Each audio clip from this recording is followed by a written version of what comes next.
Jane Means, and I'm going to show you a very quick gift wrapping demonstration. My history of gift wrapping started at an early age as a child, and nowadays I wrap for companies such as Dior, Chanel, Ralph Lauren, and some very high-end brands, as well as royalty and celebrities. So I'm going to start off showing you how to gift wrap a very plain book. It's something quite flat, and often you struggle to wrap it up because the sides are very low. So I'm going to use some tissue for this project. And I love to use a darker coloured tissue because you then only need probably 1 or 2 sheets of it. I'm also going to line it with a pattern tissue just to add some depth to the gift wrapping.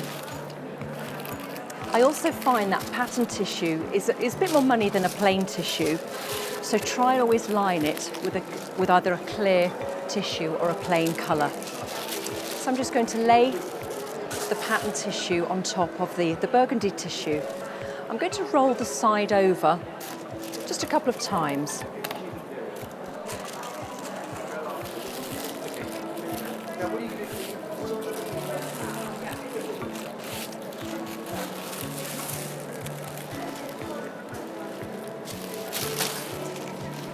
So what I have now is a feature band at the edge of the tissue, and I always work backwards. So what I'm doing is turning the tissue over. I place the object onto the tissue, and that feature band I'm going to pop into the centre of the object. The main thing is to try and get it straight. The rest of the tissue I'm going to place underneath, but if it's quite long, as mine is here, you may have to just fold it over just to shorten the edge. And I'm going to place that underneath. With the sides, you could obviously take them around the back and stick them, but just for ease, what I'm going to do is very gently tuck the sides in on themselves. It's a great trick that's used in shops.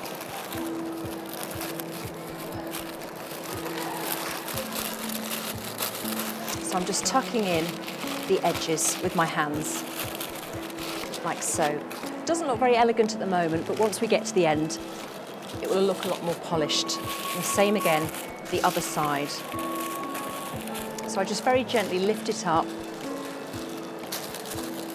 and tuck the sides in on themselves.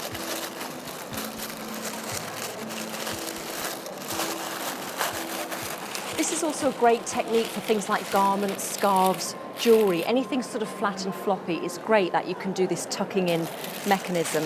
And then I'm just going to tuck these sides in to make it look neat and tidy. Like so. Ladies and gentlemen, in 15 minutes' time, in the House and Garden workshop, we have highlights from the Great Taste Awards at the Fair with Julia Page and Laura Hounsworth from House and Garden. I'm then going to add the ribbon around the object. And I don't want to use very much ribbon for this, so I'm just going to follow the band around.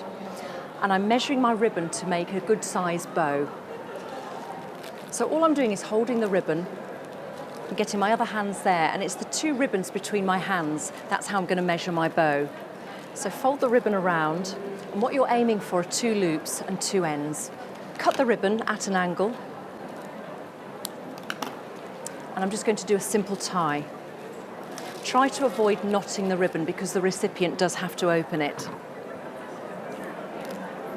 I'm also going to make a ribbon rose, and what I'm doing is using a wired ribbon, grabbing the end, and I'm going to start ruching the ribbon into the centre. And I'm swapping ends and doing exactly the same the other side. So in we go. So I've ruched the ribbon up. I now need to make a centrepiece. So you need a little button or a bead and a piece of wire. And I'm just going to thread the wire through the button and twist the ends together all the way down. You place the button on the edge of the ribbon, and all I'm doing is folding it around that little button, like that, and you'll get this little flower taking shape. You go all the way to the end, and with the wire you just carry on going around, like that. And any rough edges, you just literally fold them in on themselves. Obviously it looks quite a mess underneath, so I'm just wrapping all the wires together, like so, cut any excess off. I'm just folding that very sharp edge in. And then just to finish, you need stem tape. It's used by florists and garden centres.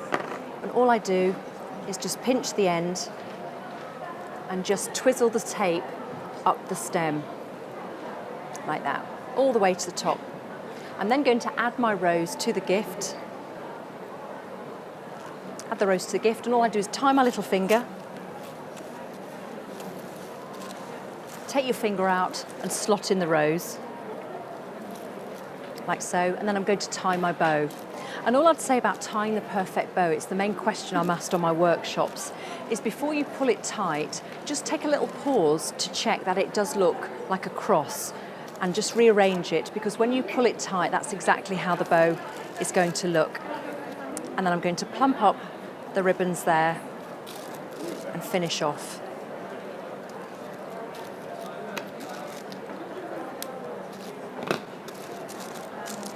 And there's our simple little gift there.